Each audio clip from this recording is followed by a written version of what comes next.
Está entrando no ar o programa Obras de Pedro de Camargo. Produção e apresentação Moisés Santos.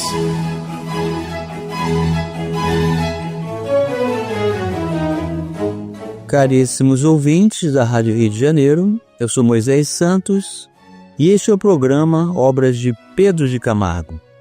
Permaneceremos conectados nesse propósito, meu caro ouvinte, manter a condição de permanência aos ensinamentos de Jesus.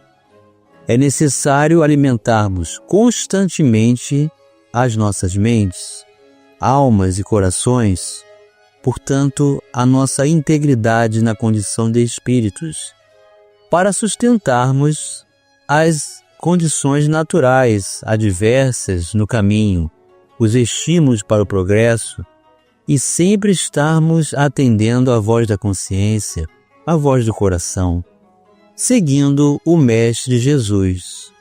E você que acompanha conosco já sabe que o nosso programa está seguindo os capítulos da obra Nas Pegadas do Mestre. O autor é Pedro de Camargo, editora da Federação Espírita Brasileira.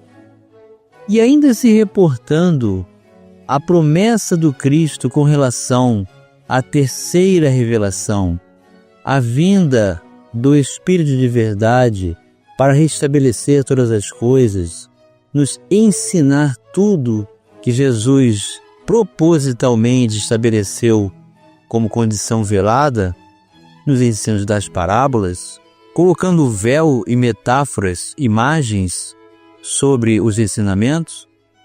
Pedro de Camargo vem trazer o capítulo As Virtudes do Céu. E inicia o capítulo dizendo: Espírito Santo, Consolador, Paracleto, Espírito da Verdade. Que significam tais denominações? Representam uma só entidade?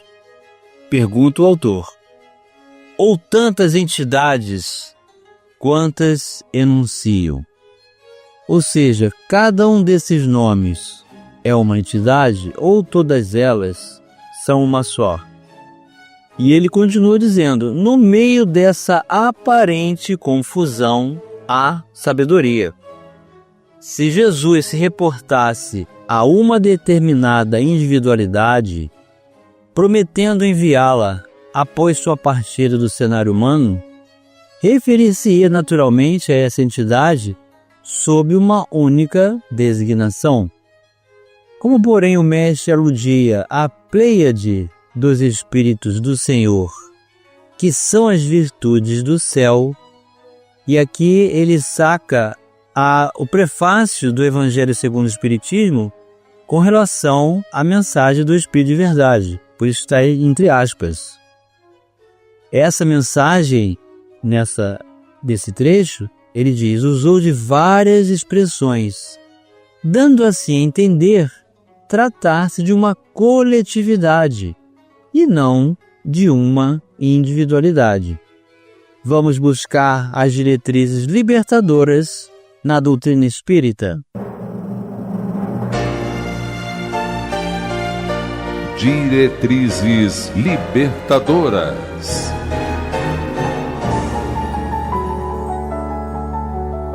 Do Evangelho segundo o Espiritismo, prefácio. Mensagem do Espírito de Verdade.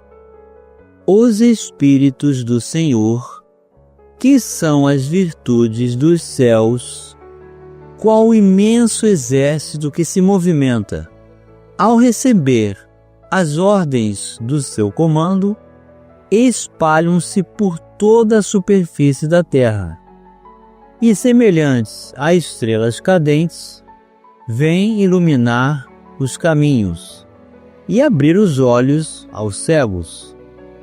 Eu vos digo, em verdade, que são chegados os tempos em que todas as coisas hão de ser restabelecidas no seu verdadeiro sentido, para dissipar as trevas, confundir os orgulhosos e glorificar os justos. As grandes vozes do céu ressoam como sons de trombetas, e os cânticos dos anjos se lhes associam. Nós vos convidamos, a vós, homens, para o divino concerto. Tomai da lira, fazei uníssonas vossas vozes, e que num hino sagrado elas se estendam e repercutam de um extremo a outro do universo. Homens, irmãos a quem amamos, aqui estamos junto de vós. Amai-vos também uns aos outros, e dizei do fundo do coração, fazendo as vontades do Pai que está no céu: Senhor, Senhor, e podereis entrar no reino dos céus. Assinou o Espírito de verdade. Então, meu caro ouvinte, exatamente como Pedro de Camargo está dizendo, trata-se de uma coletividade e não de uma individualidade. Portanto, uma pleiade de espíritos, ou uma falange, qual o imenso exército, eles estabelecem uma invasão organizada, são os espíritos do Senhor. Portanto, espíritos superiores, que vêm trazer de forma homogênea equivalência de contexto e conteúdo para fazer lembrar a essência do Evangelho de Jesus em nossas vidas, através do Espiritismo, meu caro ouvinte.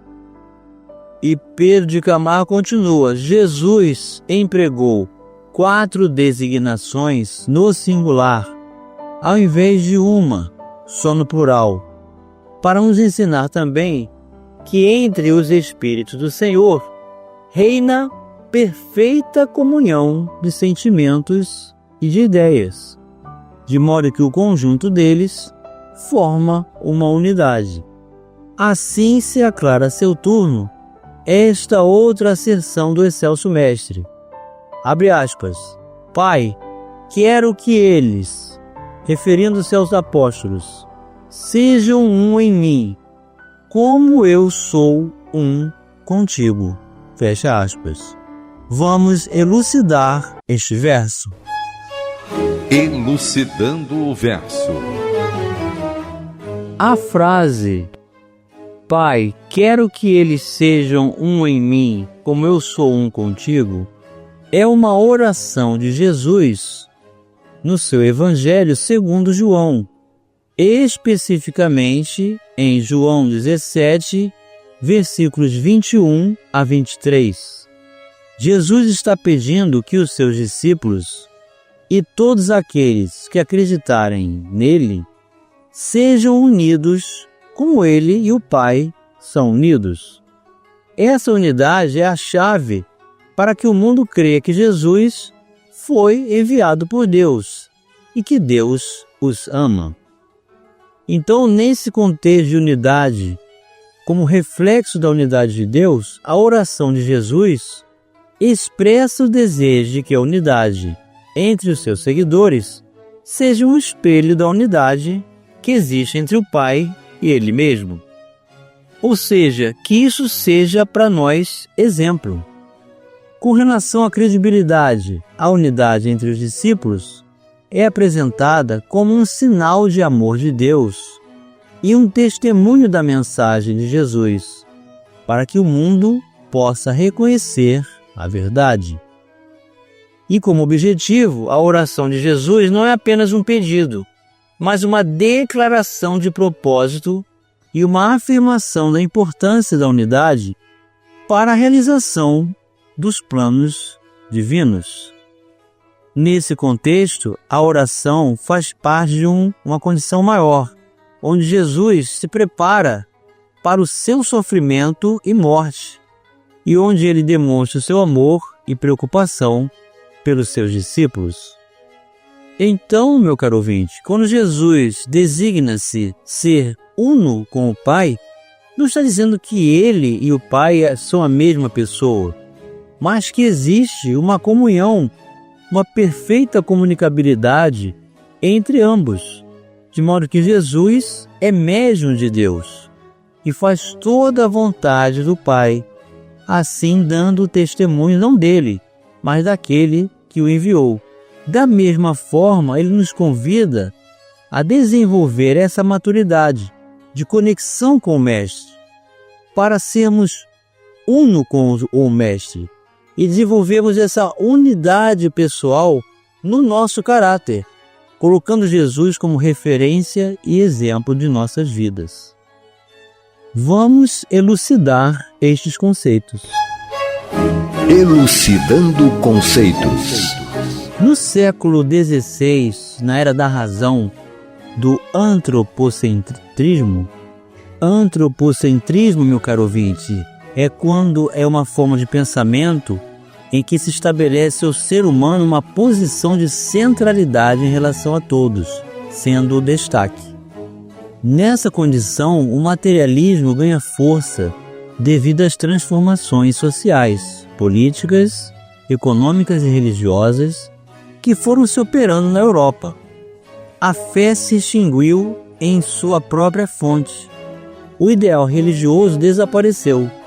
Nessa conjuntura, a única realidade concreta é a matéria em movimento, a qual, dada a sua riqueza, é capaz de produzir certos efeitos surpreendentes, que chamamos de psíquicos ou mentais. A rigor, o cristianismo vigente e aceito pela maioria dos homens não tinha respostas adequadas para as mazelas da civilização. Atualmente, após 2 milênios de fermentação histórica, de doloroso amadurecimento do homem, de criminosas deformações da mensagem cristã, afinal, seria possível o restabelecimento dos ensinos fundamentais em sua pureza primitiva?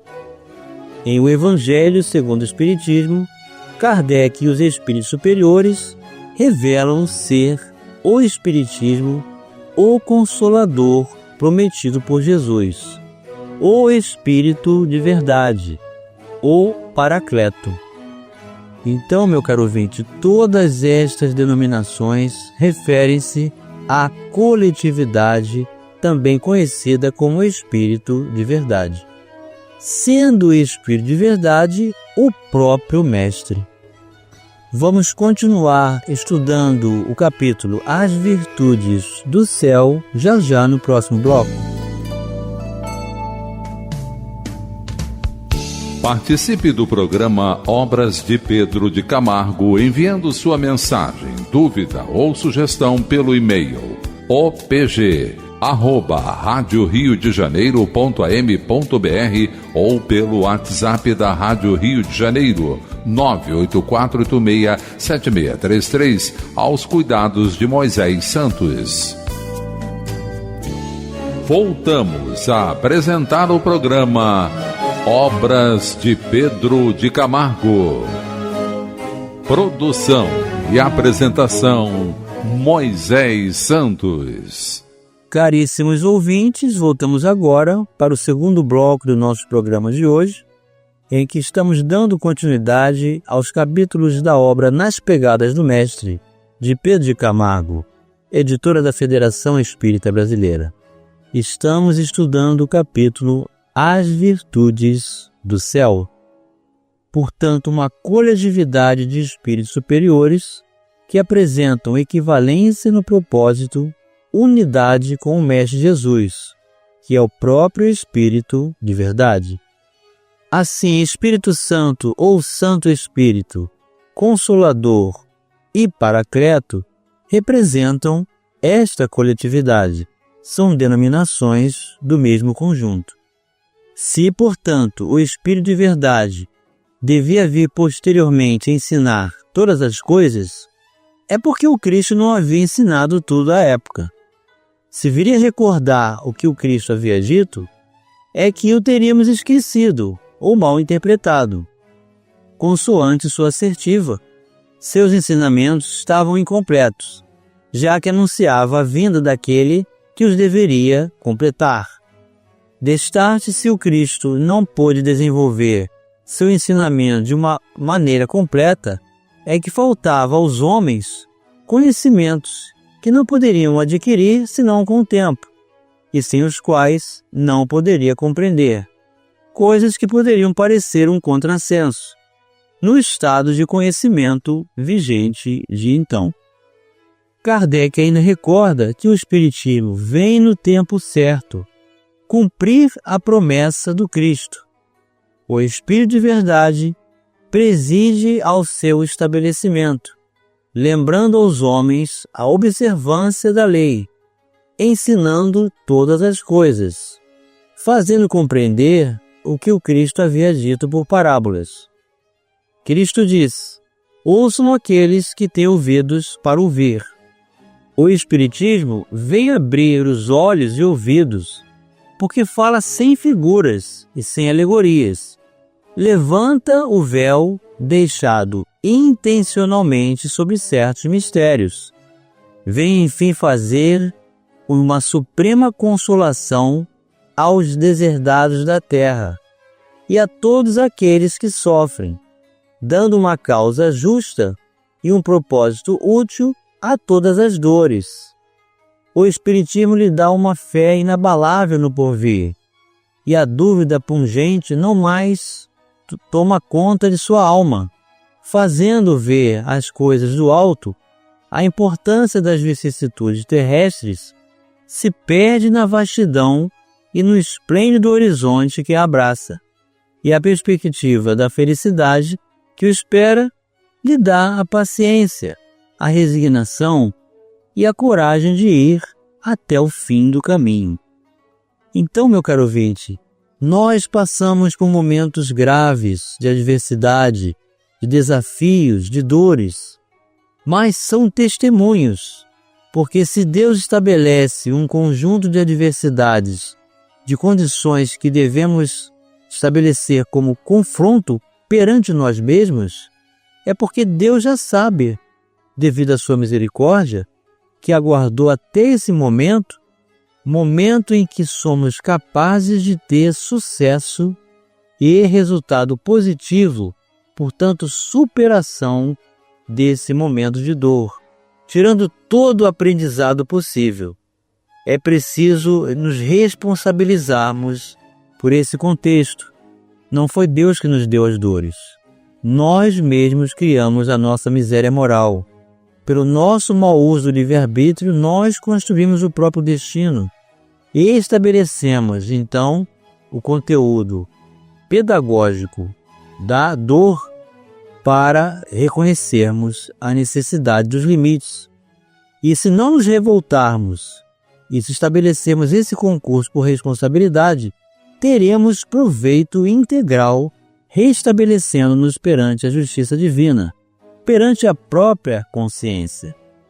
Alguns irmãos afirmam que são muitas as doutrinas que consolam. Por que seria consolador apenas o Espiritismo? Perguntamos, as outras doutrinas oferecem ao homem as ferramentas tais como a reencarnação, o intercâmbio com os desencarnados, o conceito da pluralidade dos mundos habitados?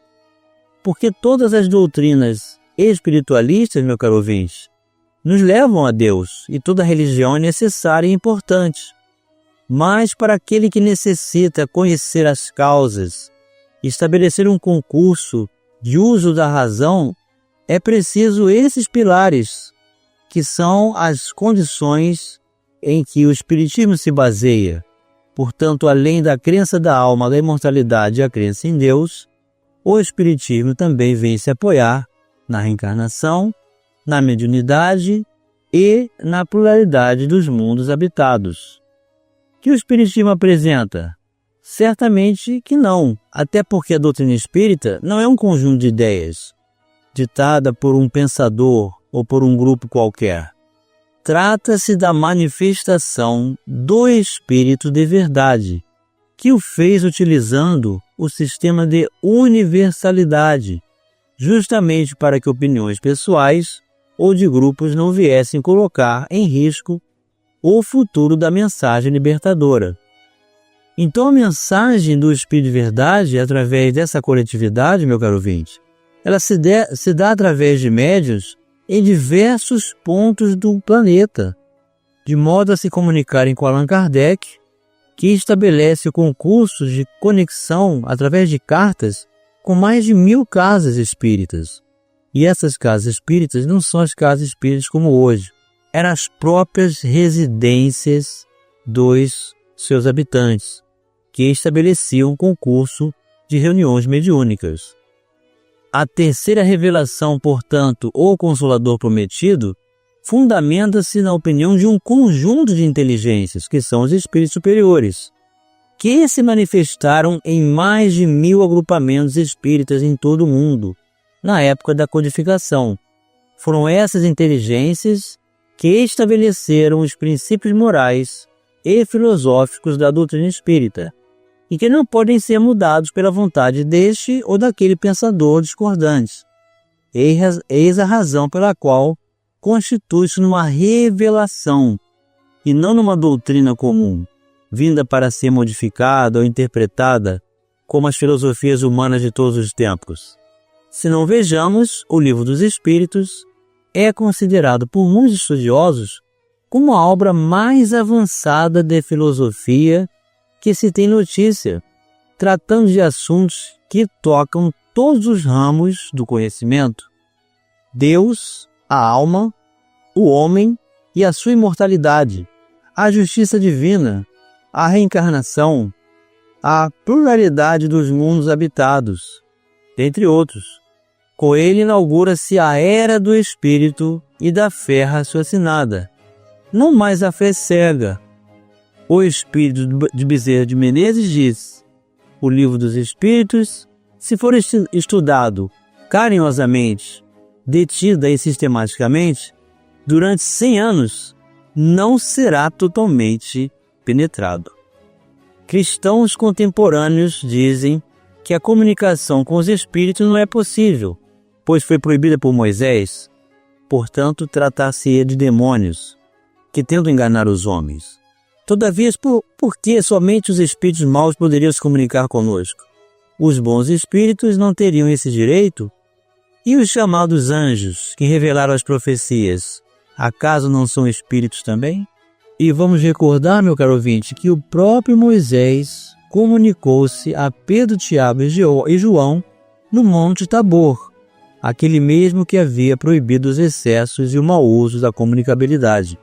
Portanto, deveria haver um sentido educativo para o aproveitamento dessa propriedade natural que é a comunicabilidade com os espíritos.